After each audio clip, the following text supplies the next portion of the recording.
Bom dia, povo! Vamos chegando para estudar a Bíblia, a Palavra de Deus. Espero que você tenha passado uma boa semana, acordou cedo aí, nesse friozinho. Não tão cedo assim, 9 horas da manhã. Já tem bastante tempo aí que o dia nasceu, né? Que Deus abençoe sua vida, amém? Hoje é Dia dos Pais, já fica aqui um abraço para o Dia dos Pais. Eu estou aqui na expectativa. Ontem eu fiquei sabendo que a Nicéia e o Gabriel, meu filho, foram no shopping e até agora não chegou nada para mim, mas eu estou na expectativa que tem bênção para mim hoje aí, hein? Também vi um negócio lá no forno com uma travessa com papel alumínio em cima. Eu estou achando que tem alguma coisa boa hoje para o almoço, hein? Estou na expectativa. E já falei para a Nicéia que eu não tomo Guaraná Dolly no Dia dos Pais. Eu faço questão de tomar Coca-Cola. Então, meu bem, se você está ouvindo essa mensagem aí, não comprou uma Coca, corre lá no Bar do Chico. Aqui do lado de casa tem um Bar do Chico e compra uma Coca para a gente almoçar. Que Deus abençoe sua vida ricamente. Pandemia está aí. Nós estamos em agosto, mais de 4 meses que nós estamos lutando aí com relação a essa pandemia. E eu olho para trás e eu fico me perguntando quanta coisa já aconteceu, quanta coisa já passou, quantos medos, né, chegaram no nosso coração.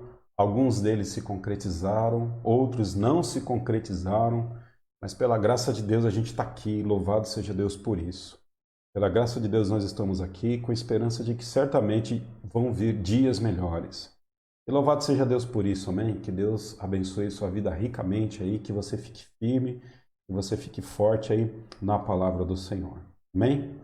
Vamos orar nesse instante? Entregue seu coração ao Senhor e sigamos em frente então. Vamos orar. Pai, nós te agradecemos, ó Pai Santo, por esse momento especial que o Senhor dá a nós diante da Tua Palavra. Obrigado, ó Pai Santo, pela nossa capacidade de poder ler, de poder entender a Tua Palavra. Nós te agradecemos por essa preciosa e rica sabedoria que vem do céu. Obrigado, ó Pai Santo, porque nós entramos aí já no mês de agosto, alguns dias, estamos aqui pela Tua graça. Eu te agradeço hoje, ó Pai, pela vida dos pais, que o Senhor continue, ó Deus Pai Santo, ajudando a paternidade, Pai Santo. Que os pais de fato sejam pais, sejam homens, ó Pai Santo do céu, homens, ó Pai Santo, que tenham capacidade de decisão, que sejam líderes, ó Pai, em seus lares, ó Pai Santo, ou pessoas orientadas pelo Teu Espírito Santo de Deus. Abençoe cada papai, que o Senhor possa, ó Pai Santo, através da vida dos pais, abençoar as casas, as igrejas, ó Pai Santo, e a sociedade. Nós te agradecemos também pela IBCI, por essa igreja amada, e o Senhor continue abençoando ela. Essa igreja aqui já é quase vovó, nós estamos com quase 60 anos, estamos comemorando 57 anos esse ano. Nós te agradecemos por isso. Seja conosco durante o estudo do livro de Jó, Pai. Amém, Jesus. Amém. Olha só, deixa eu te falar aqui uma coisa rapidinho. Compartilha esse vídeo. Por quê? Porque você, compartilhando esse vídeo, você pode abençoar a vida de pessoas que talvez você não conheça. Eu já tive contatos pessoais de que o trabalho que nós começamos a fazer no Facebook, no YouTube, nas redes sociais, o trabalho da IBCI já tem abençoado a vida de pessoas. E tenho contato já com pessoas que desejam conversar comigo, querem conhecer a nossa igreja, porque entenderam realmente que nossa igreja se esforça para ser uma igreja bíblica. Então, quero compartilhar com você essa informação, você que é da nossa igreja, que é da IBC, para que você compartilhe aqui essa mensagem, você compartilhe esses vídeos, porque certamente pessoas podem ser atingidas com esse conteúdo e as pessoas podem ser abençoadas. Então, querido, tenha vergonha não de dizer que é crente, tenha vergonha não de compartilhar, fique à vontade, tá bom? Fique em paz com relação a isso e use o instrumento que Deus te deu na mão para que você possa anunciar o Evangelho. Às vezes você pergunta, olha, como é que eu falo de Cristo para as pessoas? Como é que eu discipulo? Como é que eu faço isso? Como é que eu falo do amor de Jesus às pessoas? você pode fazer isso compartilhando esses vídeos. Então lembre sempre, compartilhe os vídeos da IDCI, bem como os cultos à noite, porque certamente pessoas podem ser abençoadas por esse trabalho. E quero lembrar que na década de 70, a Igreja de Cristo ela passou por uma grande dificuldade, uma perseguição que até hoje não passou mais, pelo menos do ponto de vista histórico. E foi durante a perseguição, durante os momentos de agonia da igreja, que o evangelho mais cresceu. Muitos pastores, eu sou um desses, né, ainda estavam um pouco, não tímidos, mas ainda não tinham um motivo ideal para poder entrar no Facebook, entrar na internet, entrar no YouTube para poder divulgar a palavra do Senhor. E eu estou aprendendo a fazer isso, como você tem percebido. E muitos outros pastores também têm aprendido a fazer isso. Então eu percebo que essa pandemia, ela, além de servir para outras coisas, tem servido para que os pastores, para que as igrejas, mesmo aquelas igrejas que têm pouco recurso, entrem nesse mar da internet. E pessoas estão sendo abençoadas pela vida das igrejas que entraram aí para esse momento digital. Então, compartilhe isso, faça parte desse movimento, dessa onda que Deus está gerando no mundo para que o Evangelho seja comunicado. Você é responsável por isso, amém? Você é responsável por isso. Então, talvez você não consiga entregar um folheto, que você não sabe fazer isso, talvez você não saiba falar do amor de Deus às pessoas de forma direta, mas você pode abençoar a vida das pessoas compartilhando aí os trabalhos da nossa igreja, compartilhando as nossas lives. Bem, sigamos em frente, então, com o livro de Jó. Eu estou sendo incentivado a responder aqui perguntas ao final das nossas lives, principalmente aí às quartas-feiras. A irmã Neide é uma grande incentivadora para que a gente responda as perguntas, ok? Então, nós vamos fazer o seguinte, a gente vai tentar aqui se policiar no tempo, ok? Então a ideia é que às 10 horas a gente termine os nossos estudos, a EBD seja de no máximo 1 hora, para que no final a gente tenha lá 5 ou 10 minutinhos, se necessário, para responder as perguntas. Então mande sua pergunta aí. Eu vou entrar aqui na linha de tempo, nos comentários, vou tentar identificar algumas perguntas para poder responder para você. E a Nicéia também, na medida do possível, vai me ajudando a fazer isso aí, tá bom? Sigamos então com o livro de Jó e fica firme aí para que você consiga aí mandar suas perguntas para a gente poder responder. Bom, nós estamos hoje aqui, deixa eu ver aqui onde que nós estamos. Nós estamos hoje aqui do capítulo 15 até o capítulo 17. São esses 3 capítulos que nós vamos estudar hoje. Eu acho que você já percebeu que o livro de Jó tem uma estrutura específica, né? Todos os livros da Bíblia, eles têm uma estrutura, eles têm um estilo literário. Eu vou repetir algumas coisas aqui, mas são questões importantes para que a gente saiba como estudar a Bíblia, para que a gente tenha qualidade ao ter o contato com a palavra do Senhor. Então, todos os livros da Bíblia, eles têm uma característica literária. E por conta disso, você tem uma forma de estudar diferente.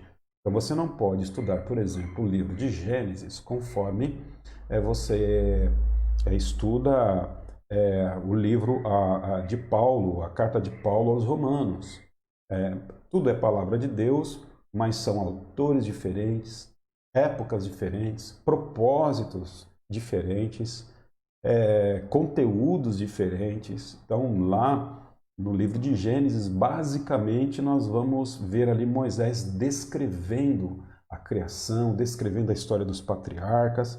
A gente lembra que Moisés, ao escrever o livro de Gênesis, ele estava no deserto, né, tirando o povo do Egito e levando o povo para Canaã. Foi durante aquele momento que Moisés escreve o livro de Gênesis, não só o livro de Gênesis, mas todo o Pentateuco, com o objetivo de apresentar Deus a esse povo que estava cativo há mais de 400 anos no Egito. Então, é um livro que tem bastante doutrina, mas é um livro também que tem bastante descrição. Lá o livro de Romanos é um tratado teológico do apóstolo Paulo, né? Então, nós precisamos entender a estrutura do livro para que a gente tenha um bom proveito.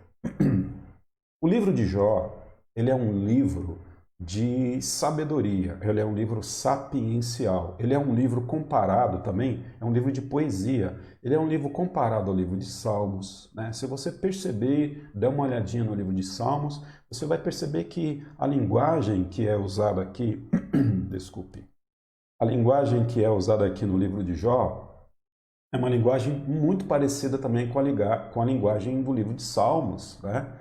Se você dá uma olhada em Provérbios, também você vai identificar que a linguagem do livro de Provérbios se apresenta muito à linguagem do livro de Jó. Você dá uma olhada em Eclesiastes também.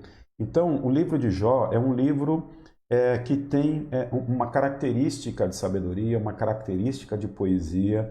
É um livro onde os autores, né, pelo menos os agentes aqui, os três amigos de Jó, juntamente com Jó, a gente vai ver que essa turma era uma turma extremamente inteligente, né? Então, pessoas letradas, pessoas que tinham um conhecimento amplo da vida.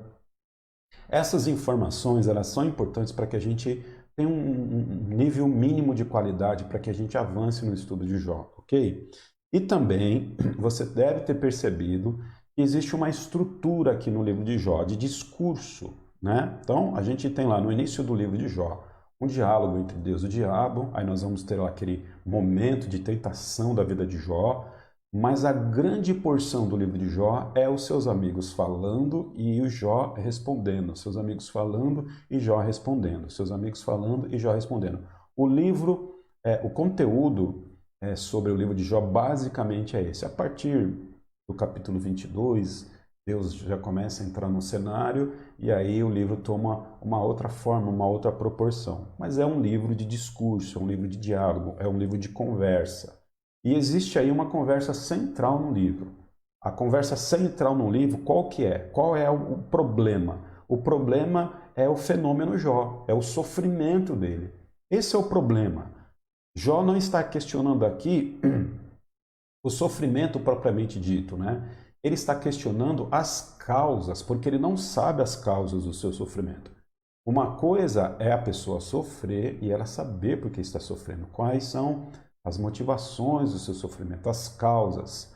Outra coisa é a pessoa sofrer e não saber por que está sofrendo. Então, esse é o problema. Então, os amigos de Jó, quando têm a notícia que Jó está sofrendo, vão visitar Jó, ficam lá um período de 7 dias calados, depois começa a argumentação em torno dessa questão do fenômeno Jó. Ninguém entende necessariamente ali por que Jó está sofrendo. Jó está dizendo o seguinte, rapaz, sou uma pessoa íntegra, sou uma pessoa justa e eu não consigo ver problema em mim para que esse mal acontecesse dessa forma, desse tamanho, dessa natureza. Já não está se colocando ali como santinho, como puritano, dizendo que não tem pecado. Não. Já coloca o seguinte, o tamanho do sofrimento que que está vindo sobre mim, a minha angústia, o tamanho da dor que vem sobre mim não se justifica diante dos pecados que eu tenho. Então, é um discurso entre causa e consequência. Os amigos de Jó, eles começam com um tom mais doce, um tom mais agradável, polido, envernizado, mas daqui a pouco o caldo vai engrossando e eles agora deixam de argumentar sobre esse problema de Jó e eles começam a discutir mesmo com Jó. Agora o pau começa a quebrar aqui a partir do capítulo 15. Então eles começam com um tom mais ameno e a coisa vai crescendo, e Jó vai respondendo, Jó vai retrucando e agora agora o discurso, ele deixa de ser um discurso, uma argumentação e passa a ser uma briga mesmo, passa a ser agora uma discussão. E o que tem na cabeça de Jó? E o que tem na cabeça dos amigos de Jó? Eles entendiam o seguinte, que a vida da pessoa, principalmente os amigos de Jó, a teologia dos amigos de Jó, principalmente, de Jó também bastante, mas principalmente a teologia dos amigos de Jó, dizia o seguinte, olha só, o homem justo, ele tem favor de Deus. O homem justo, que é fiel ao Senhor, ele não recai sobre ele nenhum tipo de problema maior. o homem que é filho de Deus e que ele é íntegro, né? Ele tem os valores do céu, aquilo que ele faz, as obras da sua mão prosperam. Por um outro lado, os ímpios, os perversos, as pessoas que não têm os valores divinos, os iníquos, né? Essas pessoas, elas são objeto da justiça de Deus, ou seja, Deus castiga aquela pessoa que não é fiel a Ele, que Deus castiga aquela pessoa que não é justa. Essa era a teologia dos amigos de Jó. Uma teologia que não está totalmente errada, mas era uma teologia concretada, uma teologia engessada, que não permitia que os amigos de Jó olhassem um pouco mais, de forma mais abrangente, né, de forma mais holística, para poder perceber que o problema de Jó não necessariamente era o pecado, até porque Jó ele está ali firme, está batendo o pé, dizendo que não tinha nenhum problema com ele. Então é importante a gente entender essas características do livro para que a gente tenha um bom proveito do estudo. Eu tenho percebido o seguinte, olha que leitura que eu estou fazendo agora, que eu estou lendo mais uma vez Jó, estou estudando esse livro, eu tenho percebido que o livro de Jó, e eu não vi nenhum comentarista, pelo menos perto de mim, que eu conheça, trazer uma abordagem da qual eu vou dizer agora. Eu percebo que o livro de Jó, ele é um excelente livro para que a gente tenha um curso de Deus sobre aconselhamento. Olha que interessante, né? O livro de Jó é um livro de aconselhamento. O livro de Jó, ele nos ensina a como não aconselhar pessoas. Então, se você quer saber como não aconselhar alguém, leia o livro de Jó. Se coloque no lugar de Jó e ouvindo aquilo que os seus três amigos estavam dizendo. Então, eu tenho percebido que o livro de Jó também, como todos os livros da Bíblia, mas de forma mais presente agora, o livro de Jó é um livro pastoral. É um livro que a gente aprende aquilo que a gente não deve falar para as pessoas que estão em sofrimento. Então, o que eu tenho aprendido? Eu quero compartilhar aqui com você, espero que você também tenha aprendido isso, dentre outras coisas. Nós precisamos ter muito cuidado em emitir juízo sobre aquelas pessoas que estão passando por dificuldade. Porque o nosso olhar, a nossa teologia, às vezes, ela é uma teologia muito voltada para os três amigos de Jó. A gente olha uma pessoa quebrada na vida, a gente olha uma pessoa doente, a gente olha uma pessoa enferma, a gente olha uma pessoa desempregada, a gente olha uma pessoa passando necessidade, e aí vem logo no nosso coração o seguinte: algum problema essa pessoa fez. Não é possível. Essa pessoa deve ter cometido algum pecado. Algum erro ela cometeu para poder chegar numa situação dessa. E aí nós emitimos um juízo sobre a vida da pessoa sem conhecer a história dela, sem conhecer o contexto dela, sem ouvi-la, né? De fato. E lembrar que atrás de tudo isso existe o controle pleno do Senhor Jesus Cristo. Então, às vezes, nós temos a seguinte percepção, que aquelas pessoas que estão bem na vida, do ponto de vista físico, do ponto de vista emocional e do ponto de vista material, são as pessoas que são fiéis a Deus e que Deus está premiando essas pessoas por sua fidelidade. De um outro lado, aquelas pessoas que têm depressão, né? Aquelas pessoas que estão desempregadas e aquelas pessoas que estão com algum tipo de problema de saúde, se nós não tomarmos cuidado, a gente vai olhar para a pessoa e dizer o seguinte: pobre coitado, né? Alguma coisa aconteceu na vida dessa pessoa para essa pessoa poder estar com a vida quebrada desse jeito aí. Então a gente precisa tomar cuidado. O livro de Jó, ele nos ensina que a prosperidade material, varão, escuta aí, olha, prosperidade material, a prosperidade emocional, a saúde, família presente na vida da nossa, não significa necessariamente que são, ou melhor, a ausência de tudo isso, né? A ausência de saúde física, estava com a lógica no outro extremo. A ausência de saúde física, depressão, família quebrada, como a família do Jó quebrou, os filhos morreram, uma mulher de Jó estava quase que meia doida lá. a inimizade dos amigos em um determinado momento. Então, todas essas coisas não são indicadores de que a pessoa tem algum problema com Deus. Entende? Então, às vezes, as coisas não vão para frente. Às vezes, as coisas não vão para frente do jeito que a gente quer. Às vezes, a nossa igreja, a sua igreja, ela não está do jeito que você quer. Às vezes, a situação da sua casa não está do jeito que você quer. Mas isso não necessariamente significa que você não está sendo abençoado por Deus e Deus não está trabalhando nos bastidores. O que Deus quer de nós é que nós sejamos fiéis durante esses momentos de grande dificuldade que a gente passa. Porque é muito fácil, querido, é muito fácil ser Jó com os 10 filhos do lado, com uma mulher top e com os amigos que não falam mal da gente. Aí é fácil ser Jó, que tem um monte de servo, um monte de jumentinho, um monte de boizinho. Aí é fácil ser Jó. O duro, o Jó fiel, né? O duro é ser o Jó fiel na hora que os amigos, na hora que a esposa, na hora que os filhos, na hora que toda a segurança que nós temos em torno da gente escapa. Então Deus quer a nossa fidelidade quando as coisas vão mal e não só quando as coisas vão bem. Então a gente precisa ter esse olhar, a gente precisa ter um olhar que nem tudo aquilo que acontece de ruim nas nossas vidas é produto de pecado. Nem tudo aquilo que é ruim nas nossas vidas é produto de falta de controle de Deus sobre nós.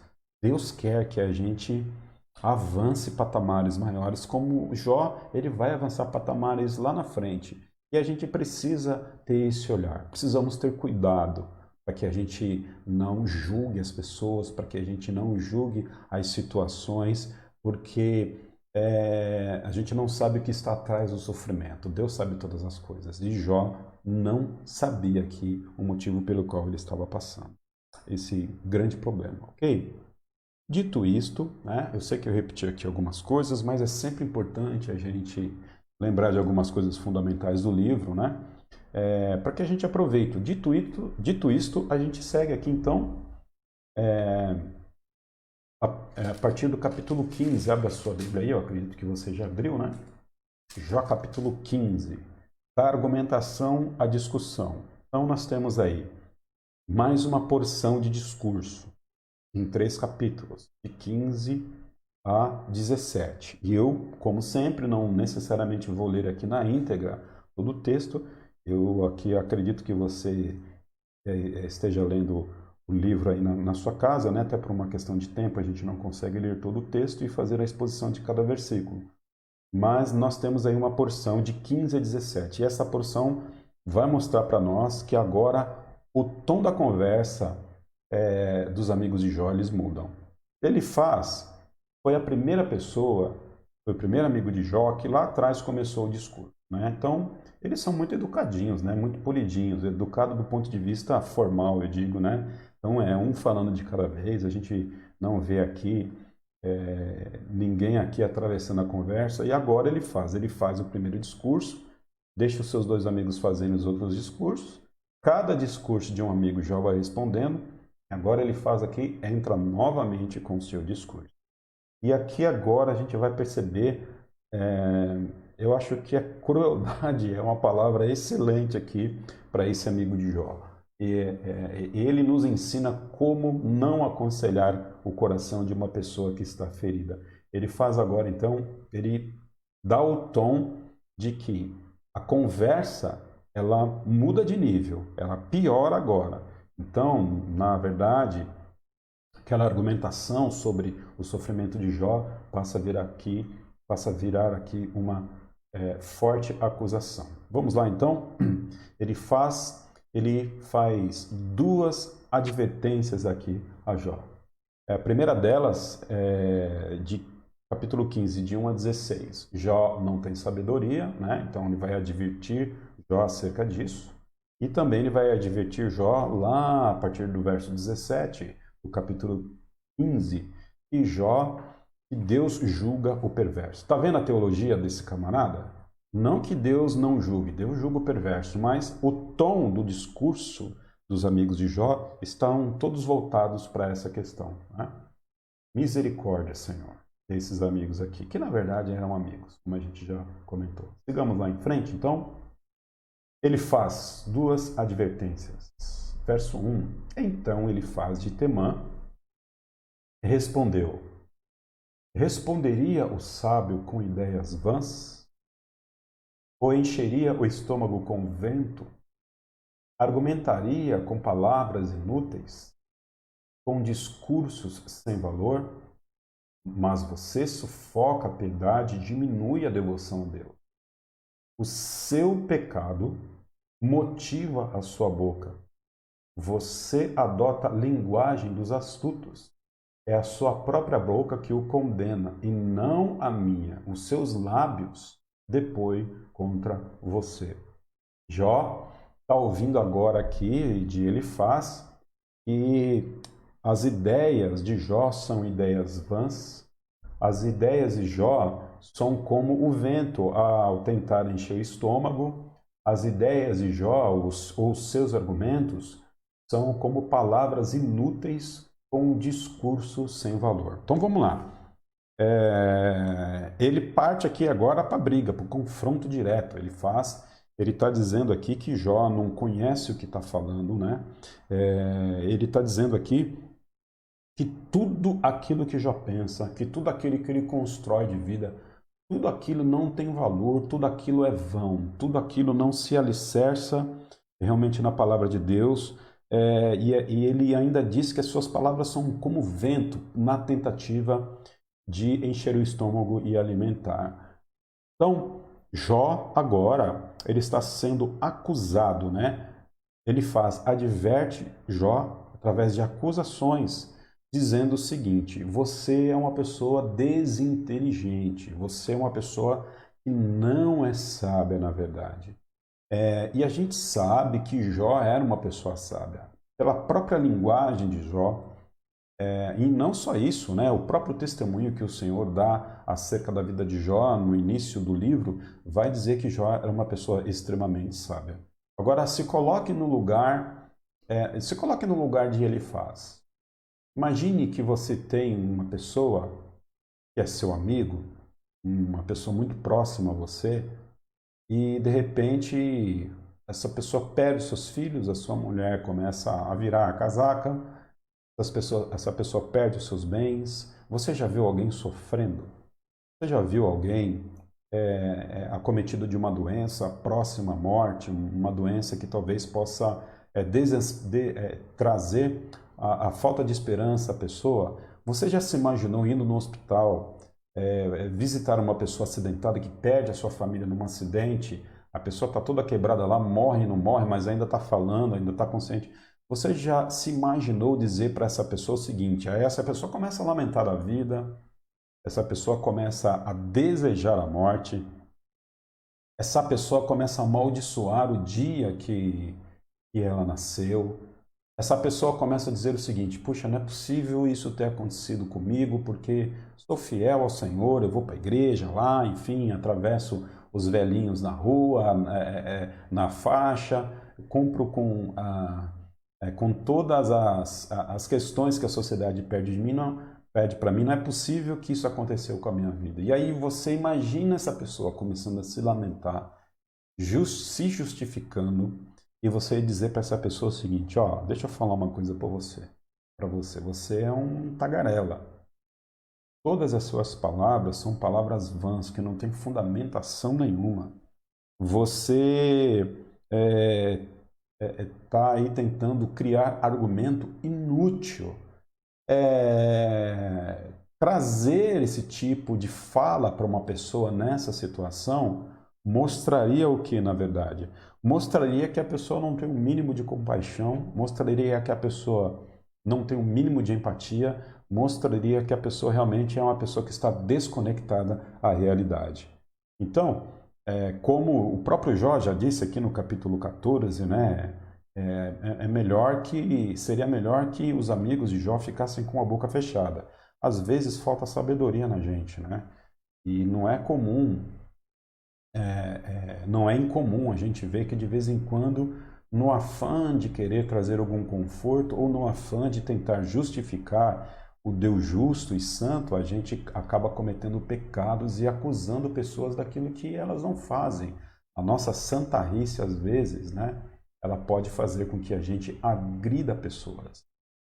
Nós falamos isso em uma das aulas, que a nossa ortodoxia, o nosso conhecimento, às vezes, se a gente não souber usá-lo, ou se nós usarmos ele de forma fria, nós acabamos machucando mais as pessoas do que trazendo consolo à vida delas. É lógico que tem muita gente que às vezes se apropria de um problema para poder se vitimizar, né? Ai, coitado de mim, ó dor, ó céus, ó vida, mas não era o caso de Jó. A angústia de Jó era uma angústia honesta, era uma angústia sincera. E agora aqui os amigos de Jó estão sentando o rei nele, né? Estão aqui pegando pesado sobre a vida dele, sem o mínimo de compaixão, sem o mínimo de empatia, não se colocando ali no lugar da pessoa.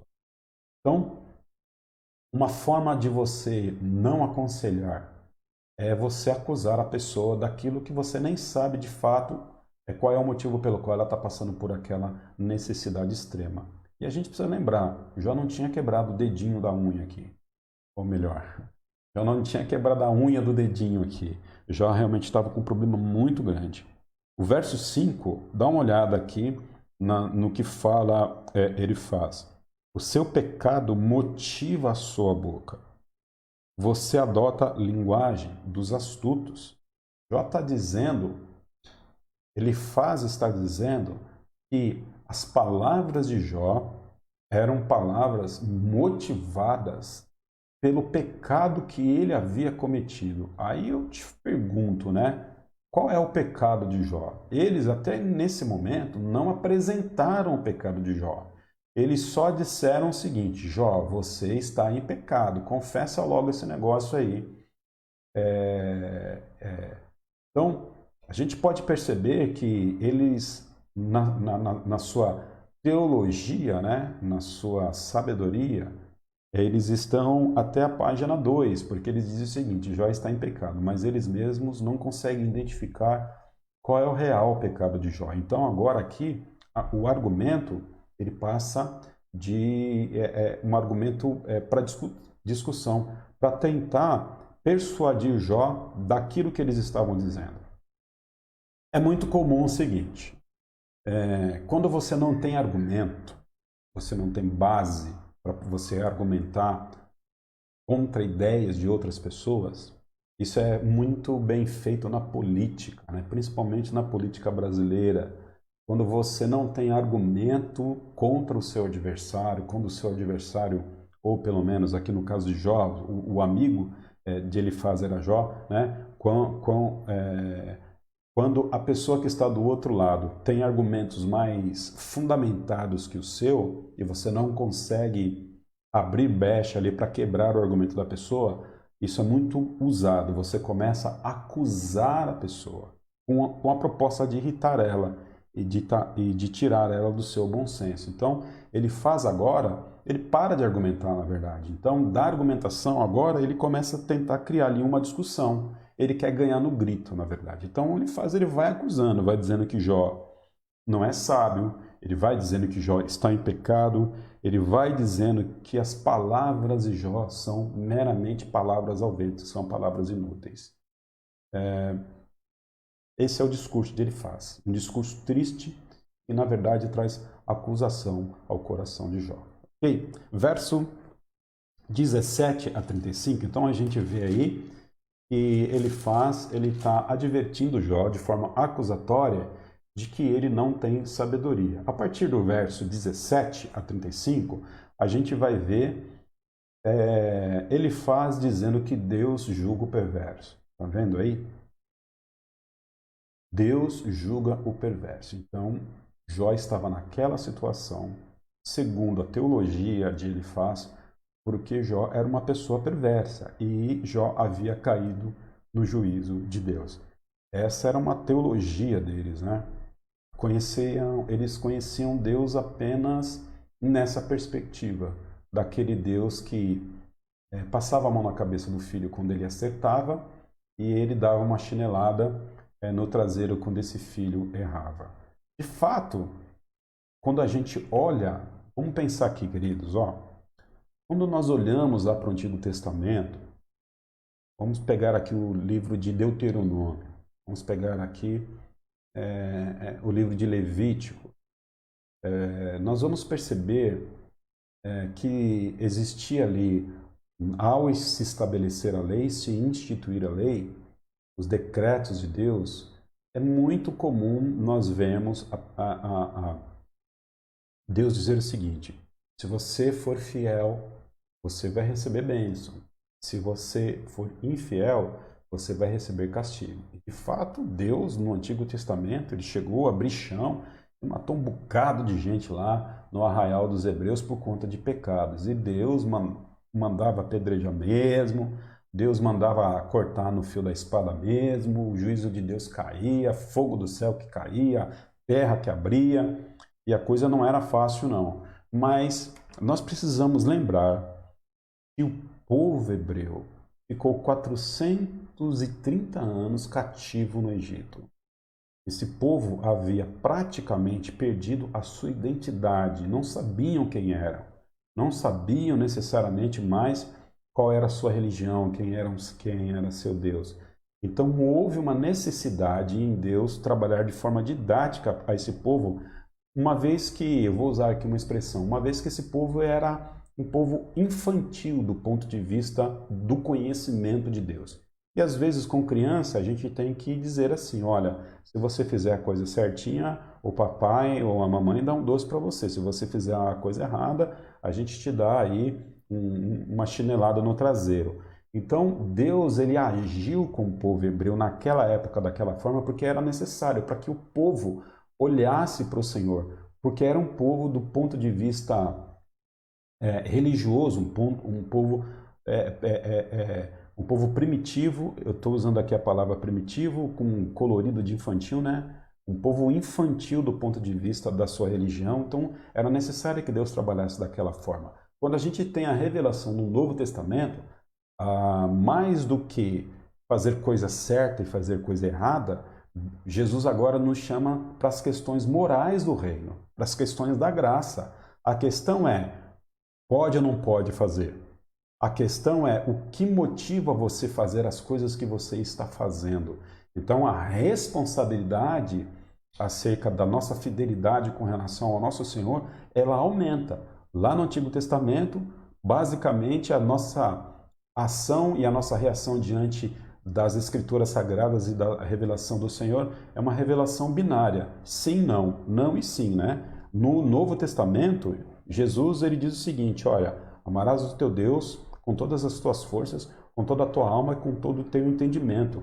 Nesse mandamento se resume toda a lei de Moisés. Então, a abrangência do conhecimento do Senhor aumenta e a nossa responsabilidade aumenta. No Novo Testamento, nós somos chamados a pensar. Nós somos chamados a ter uma visão mais ampla de Deus e mais ampla daquilo que nós chamamos de reino de Deus, diferente do Antigo Testamento. E a gente lembra aqui que o livro de Jó, ele é um livro, ao que tudo indica, ele é um livro escrito antes da lei de Moisés. Ao que tudo indica, ele é um livro escrito antes do cativeiro do Egito. Ele é um livro que remonta à era dos primeiros patriarcas. Então a lei escrita, ela não havia ainda sido escrita, vou aqui ser redundante, né? Então a lei ainda não havia sido escrita. Por isso que nós precisamos entender que a forma com que os amigos de Jó pensavam era aquela forma ainda antes da lei. Então toda a teologia ela não tinha sido ainda desenvolvida, porque a teologia ela só é desenvolvida a partir da revelação. Então, os amigos de Jó não tinham o Antigo Testamento debaixo do braço, como tinha, por exemplo, Davi, né? Então, ou mesmo no tempo de Davi, o Antigo Testamento ainda estava sendo composto, o livro, os profetas, enfim, o livro dos reis. Mas o que eu quero dizer é que eles tinham ainda apenas a teologia com base na oratória, daquilo que eles ouviam dizer sobre Deus, através dos discursos que eles viam dos patriarcas e das suas famílias. Por isso que a teologia deles era uma teologia limitada e uma teologia engessada. E na cabeça deles, o produto pelo qual Jó estava passando por aquele problema, o produto era o produto do pecado, ok? Por isso que é importante a gente ter esse olhar um pouco mais técnico. Às vezes é um pouco chato, é um pouco maçante todas essas informações, mas é importante para que a gente tenha a verdadeira compreensão do livro. Sigamos aí, verso 17. Ele faz duas advertências. Deixa eu ver aqui o meu horário. 20 minutinhos, vamos lá. Ele faz duas advertências, verso 17. Escutem-me, e eu lhe explicarei. Vou dizer-lhe o que ouvi. Sábios declaram sem esconder o que receberam dos seus pais, a quem foi dada a terra e a mais ninguém. Nenhum estrangeiro passou entre eles. Olha o verso 20, preste bem atenção. O ímpio sofre tormentos a vida toda, como também o homem cruel nos poucos anos que lhes são reservados. Só ouve ruídos aterrorizantes quando se sente em paz, ladrões o atacam. Não tem esperança de escapar das trevas, sentem-se destinado ao fio da espada. Verso 23, fica perambulando, é comida para os abutres. Sabe muito bem que logo virão sobre ele as trevas. E aí vai, né? E aí vai, ele continua com essa tagarelice dele, com essa acusação, com essa advertência acusatória, dizendo que o problema do Jó era um problema de perversidade. Por isso que Jó estava passando por aquela situação terrível. É difícil, né? É difícil. Eu fico imaginando que Jó, ele foi acometido de vários problemas. E algo que a gente, ao estudar o livro dele, percebe e que não está muito evidente, mas a gente precisa ter um olhar de fora, é que uma outra angústia que ele passa é a acusação dos seus amigos. Já estava praticamente sozinho, os amigos estavam presentes ali, mas isso não significava que os amigos estavam tendo empatia sobre Jó. Ele estava sozinho praticamente ali. Então, Jó aqui, ele é acusado de ser um homem perverso, um homem que era produto de pecado. Sigamos em frente. A gente percebe que o discurso não mudou, né? Ele vem com o mesmo discurso, ele vem com a mesma ladainha, vem com as mesmas acusações. A grande questão é que agora ele não fica mais tentando achar palavras para poder acusar Jó. Ele fala isso de forma clara ou de forma descarada. Ele agora fala de forma explícita a acusação sobre Jó. E ele acusa mesmo, ele joga aqui realmente o problema sobre Jó, porque a gente entende que ele está até aqui provocando para que Jó continue falando mais aqui acerca daquilo que ele tem no coração. Acusando Jó de que suas palavras denunciam o seu pecado. Eu lembrei daquele texto, né? No Evangelho de Cristo, quando ele fala que a boca fala daquilo que o coração está cheio. Então, existe aí esse princípio universal e ele está usando desse princípio universal. Porém, Jesus está falando de uma outra situação e ele está se apropriando dessa sabedoria aí universal para dizer o seguinte, olha, suas palavras revelam quem você é. Mas, na verdade, as palavras de Jó não revelavam quem ele era. Sabe o que revelava quem Jó era? Aquilo que Deus havia dito sobre ele. Ô glória, né? Então, diferente daquilo que as pessoas pensam sobre nós, Deus é quem sabe da nossa vida e aquilo que Ele fala sobre a nossa vida é que nós somos. Precisamos ter cuidado para não basear a nossa felicidade naquilo que as pessoas pensam sobre a gente. Precisamos ter cuidado para que a gente não se aproprie dessas mentiras, né? Que tem a proposta de degradar a nossa vida. A gente precisa ficar com a opinião de Deus sobre a nossa vida. Às vezes a gente fica procurando o favor dos nossos amigos, né? A gente quer falar com ele a gente quer falar com os nossos amigos e para que eles nos deem nos deem opinião acerca da nossa personalidade, daquilo que a gente tem que fazer, e a gente às vezes esquece daquilo que Deus pensa da gente, daquilo que Deus falou sobre nós. Então, bem-aventurado foi Jó, que não ficou com a opinião dos seus amigos e ficou com a opinião daquilo que Deus pensava e daquilo que Deus havia falado sobre a vida dele. Amém? Sigamos aí. Agora Jó, ele vai continuar com o seu suplício, né? Ele vai continuar aí com os seus pedidos, ele vai continuar aí colocando para fora as questões que ele tem no seu coração. E são três basicamente aí do capítulo 16 ao capítulo 17. Jó capítulo 16, verso 1 e 2. Leia comigo aí. As três súplicas, três pedidos de Jó. Então Jó respondeu: já ouvi muitas palavras como essas. Jó 16:1. Agora Jó 16:2, né? Já ouvi muitas palavras como essas. Pobres consoladores são vocês todos. Pobres consoladores são vocês todos. Jó, ele está aqui acusando Elifaz, está, bem como os outros amigos. Mas perceba que o pedido de Jó, a súplica de Jó, é uma súplica velada, está nas entrelinhas. Então, a acusação de Jó, ao dizer para eles que eles são pobres consoladores, Jó está dizendo o seguinte: eu preciso de consolo. E vocês foram incapazes para poder trazer consolo sobre a minha vida. Então, quando uma pessoa acusa você de que você é alguma coisa, nas entrelinhas lá atrás, ela está desejando alguma resposta sua. Olha que interessante, né? Lembra lá o que eu disse? Que o livro de Jó também é um livro pastoral, é um livro para aconselhamento. Então a gente tem que perceber aqui aquilo que Jó está dizendo, aquilo que ele está pedindo. Às vezes, pessoas estão perguntando, às vezes as pessoas estão pedindo e a gente não está escutando. Assim como os amigos de Jó não estavam escutando Jó.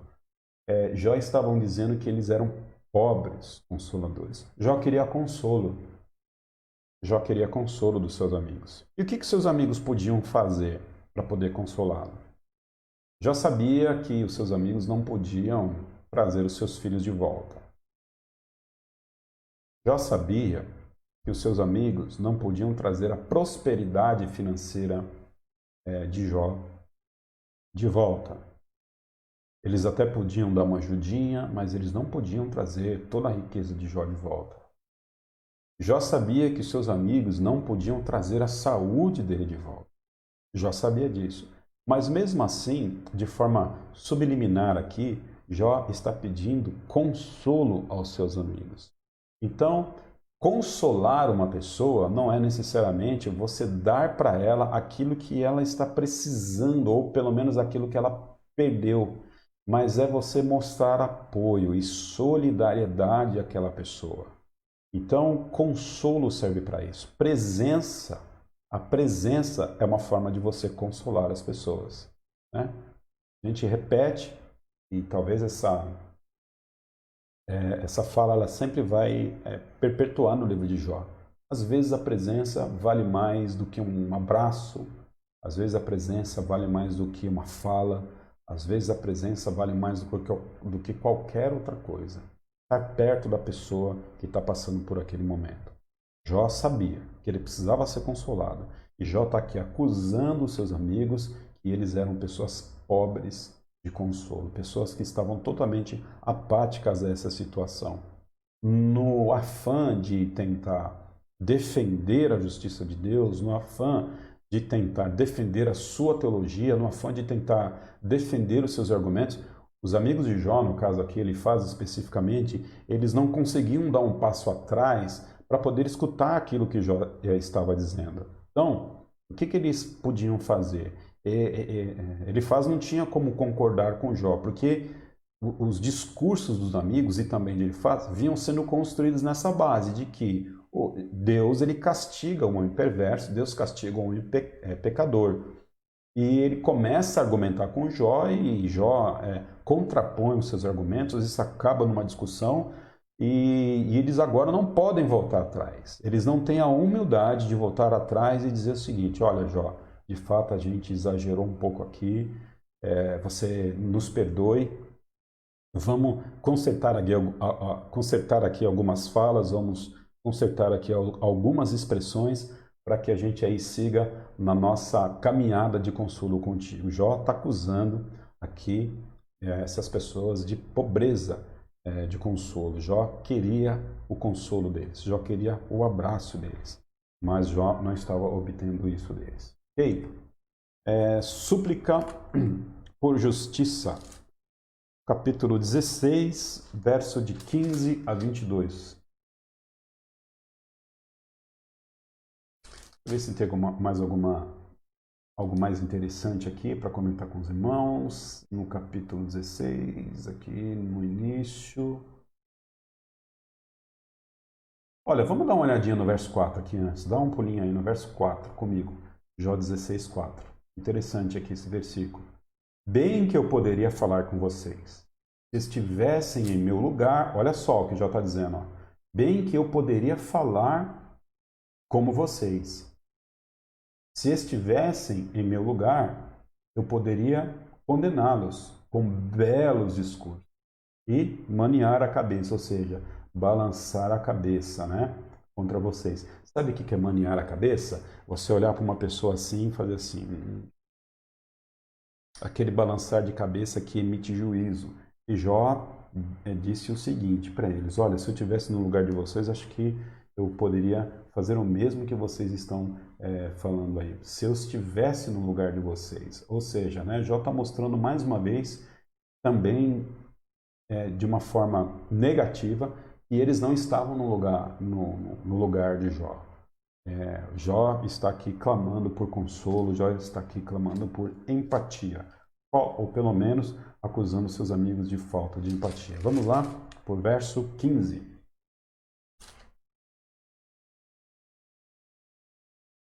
Verso 15. Jó suplica por justiça. Vamos lá para o 18. 15 não, vamos dar um pulinho aí. 18 e 19. Capítulo 16. Ó terra, não cubra o meu sangue. Não haja lugar de repouso para o meu clamor. Saibam que agora mesmo a minha testemunha está nos céus. Nas alturas está o meu advogado. Jó está chamando Deus de advogado e ele está dizendo para a criação não deixar impune o seu pecado. Uma linguagem poética aqui dizendo o seguinte: ó terra, ó céus, ó mares, ó criação do Senhor, não cubra o meu sangue, não deixe o meu sangue encoberto, coloque ele às claras para que haja juízo sobre isso que eu estou passando. Por quê? Ele está aqui fazendo um discurso, ele está aqui delirando quase, né? E dizendo que o seu advogado estava no céu. Saibam que agora mesmo, verso 19, a minha testemunha está onde? Nos céus. Nas alturas está quem? O meu advogado. Então ele está dizendo que na terra acabou para ele, não tem mais esperança nas pessoas da terra. Então, ninguém defende ele na terra, ninguém testemunha a favor de Jó na terra. A única pessoa que pode ser advogado dele, que testemunha dele, está nos céus. E louvado seja Deus por essa perspectiva divina de Jó, né? Porque ele acertou aqui, ele está querendo justiça, não a justiça dos homens, né? Porque ele já entendeu que a justiça dos homens era uma justiça cruel. Ele estava querendo aqui a justiça dos céus. Nosso advogado está nos céus. A nossa testemunha está no céu. Tem coisas que só você sabe o que você passa. E não adianta ficar choramingando pelos cantos e dizendo: ó dor, ó céus, ó vida, ninguém olha para mim, ninguém me reconhece. Porque de fato o ser humano é assim.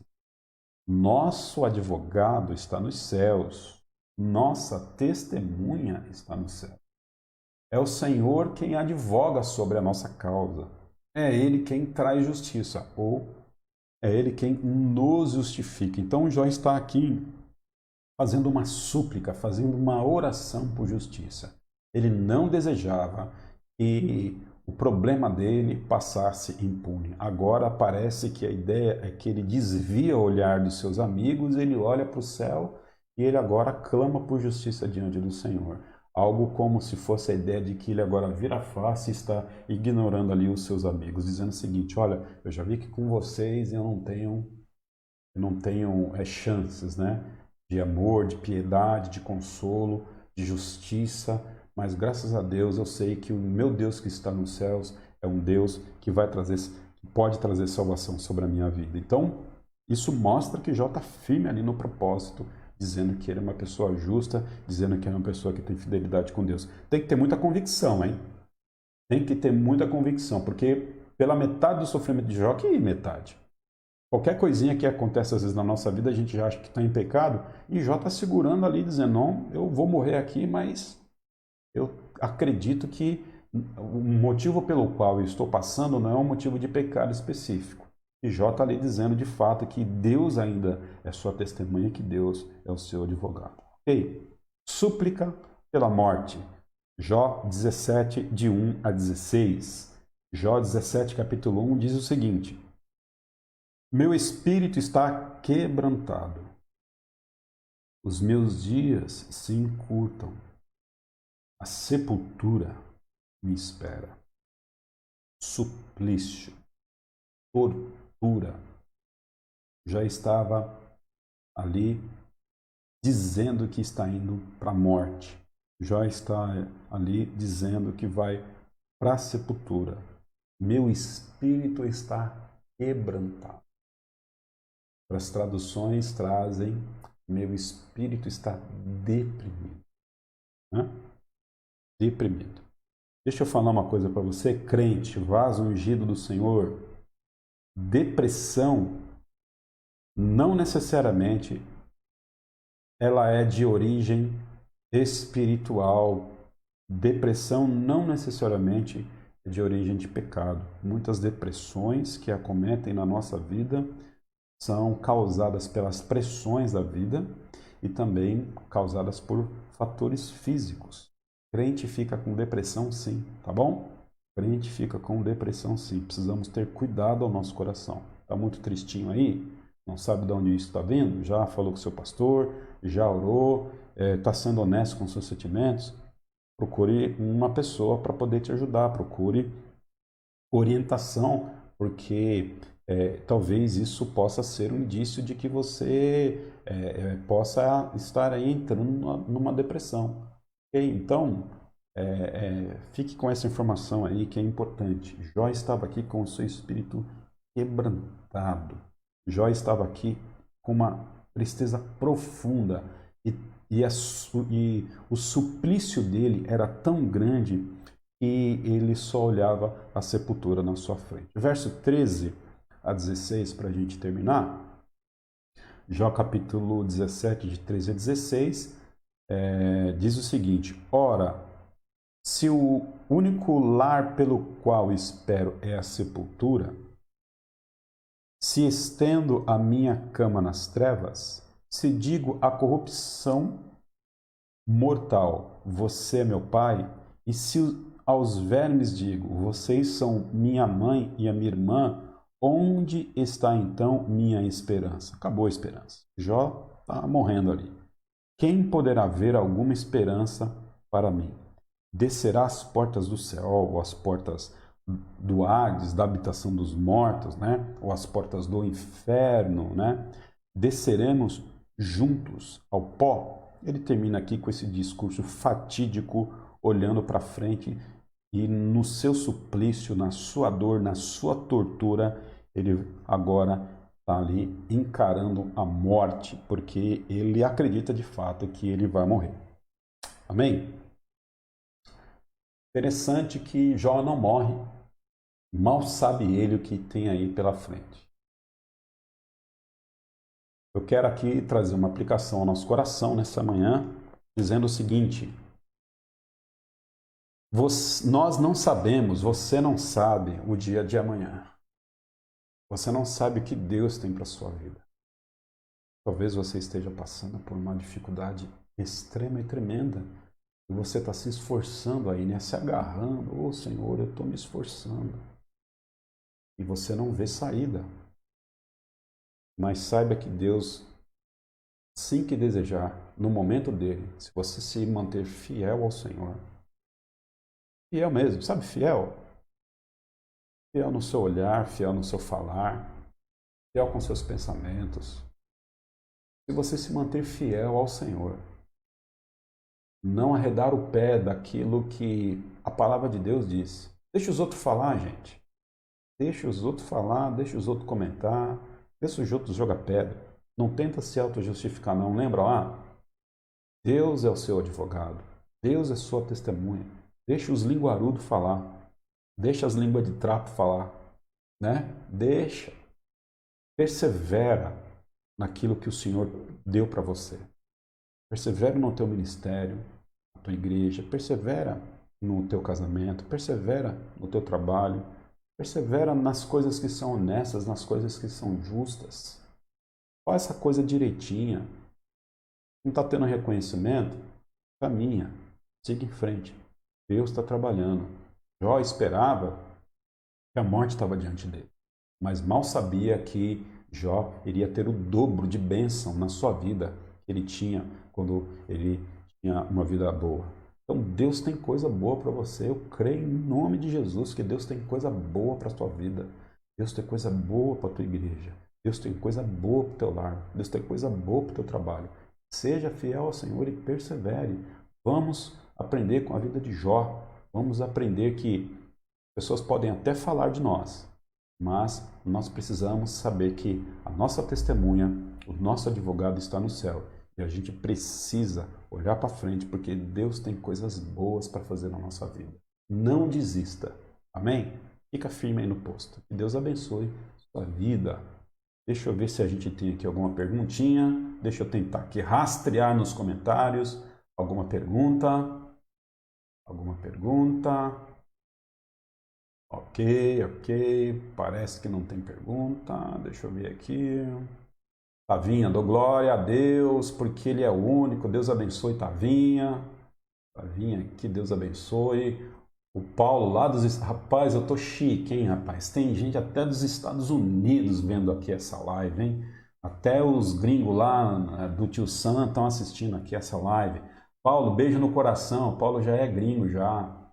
Amém. Irmã Maria, Deus abençoe. Irmã Maria Souto, Maria Coelho, que Deus abençoe a vida de vocês. Irmã Badia também firme e forte. Que Deus abençoe. A Ludovina, bom dia. Feliz Dia dos Pais para todos os pais da IBCI. A Eliana está colocando aqui. A Dires, beijo no coração. Deixa eu ver o que mais. A Kátia, bom dia. Que Deus abençoe. Que Deus abençoe. Olha, vocês estão top aqui, hein? Vocês já aprenderam tudo sobre o livro de Jó. Que Deus abençoe a vida de vocês. A gente não tem pergunta. A gente só tem aqui bênção. Fique com Deus. 18 horas nós temos a nossa live, o nosso culto, e eu te espero lá. E hoje nós temos um pregador internacional. Hoje é dia 9/8, nós temos um pregador internacional. Nosso irmão Vitor Viana. Pense num pregador top, né? E não é toda hora que o Vitor está com a agenda livre para trazer a palavra do Senhor para nós não, rapaz. Então vamos aproveitar a bênção do Vitor e nós vamos hoje ter a revelação de Deus, né? Não a revelação do Vitor, a revelação de Deus que já está nos evangelhos, e o Vitor vai trazer aí a palavra do Senhor para nós. Então Jesus, ele agora sai do deserto e ele volta para Galiléia, e o Vitor certamente tem um recado de Deus ao nosso coração. Então eu te espero às 18 horas. Beijo no coração. Fique com Deus, vamos orar. Nós, ó Pai, te entregamos esse momento. Obrigado por todas as coisas que o Senhor tem feito nas nossas vidas. Obrigado por esse estudo. Obrigado mais uma vez pela vida dos pais. Obrigado mais uma vez pelos 57 anos da Igreja Batista Centro Itaquera. Que o Senhor proteja a nossa vida. Que o Senhor dê uma boa comunhão, ó Deus, com as nossas famílias no dia de hoje, bem como abençoe o culto que é teu. às 18 horas. Em nome de Cristo nós oramos. Amém. Fique com Deus, povo. Um beijo.